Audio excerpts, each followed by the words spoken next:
राज्य में नूतन सरकार गठन पर आरंभ है जिला स्तरीय जनशुणाणी कार्यक्रम। बालेश्वर में दिव्यांग व्यक्ति अभियोग शुणापी चेयर ओह्लई आसिले जिलापाल।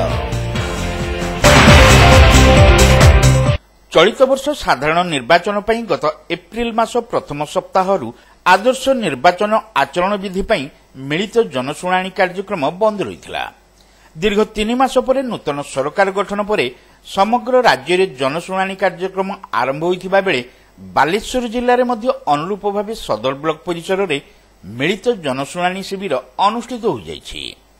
एथिरे जिलापाल आशीष ठाकरे, एसपी सागरिका नाथ, अतिरिक्त जिलापाल सुधाकर नायक, जिला परिषद कार्यनिर्वाही अधिकारी विश्वरंजन नायक, जिला मुख्य चिकित्साधिकारी डाक्टर दुलाल सेन जगदेव प्रमुख उपस्थित रही जनसाधारण अभियोगर शुणाणी करथिले।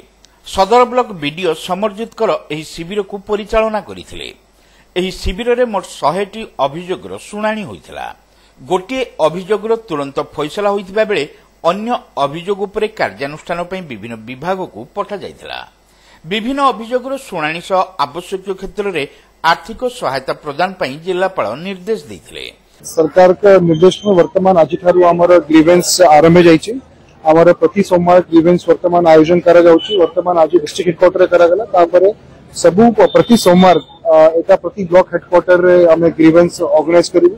सबु लाइन डिपार्टमेंट ऑफिशियल्स तापर आछंती। प्लस जो भी ग्रीवेंस हमें चेष्टा करछि कि ऑन द स्पॉट तापर कि समाधान करा जो या फिर ताको गोटे समय सीमा भीतर तार समाधान करबे चेष्टा करा जिवो। जो भी समाधान अच्छी एज पर आईन ताको टेकअप करियो। विभिन्न ग्रीवेंस धरंतु फॉर एग्जांपल लैंड डिमार्केशन ऊपर किछि सिविल डिस्प्यूट अच्छी ता ऊपर किछि ग्रीवेंस आछी। लोक किछि सहायता चाहूचंती किछि गवर्नमेंट स्कीम विषय तारे किछि अभियोग अच्छी से प्रकार ग्रीवेंस किछि आछुची। प्लस किछि ग्रीवेंस समुदाय माने धरंतु रास्ता विषय की रास्ता रे किछि अवरोध अच्छी ता ऊपर किछि ग्रीवेंस आछुची।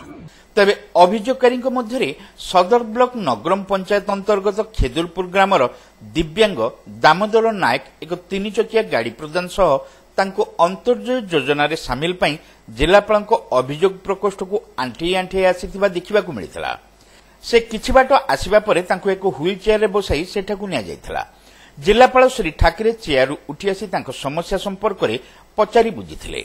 दिव्यांग दामोदर को पूर्व एक 3 चकिया साइकेल मिलिथिले भी ता भांगी जाइथिबारु तांको पक्षे जिबा आसीबा असंभव होई पड़िछि।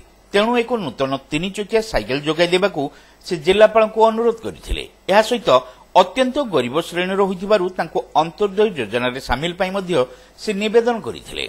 आसीके हाथ पेडले नवा पई हां देखिले तो देबे बोली कहले बिजनेस करिया पई बैंक अकाउंट ये पेपरटा देते कहले तो किछि देबे से तो किछि बिजनेस करिया नै कि करिया नै कि आउ अंतजय कार्ड नथिला 20 पाखर डिपोजिट करछु सेटा दे कर देबे बोली कहले आउ हाथ पेडले गाडटा उठुनिया वर्तमान संगे संगे देबे बोली कहले।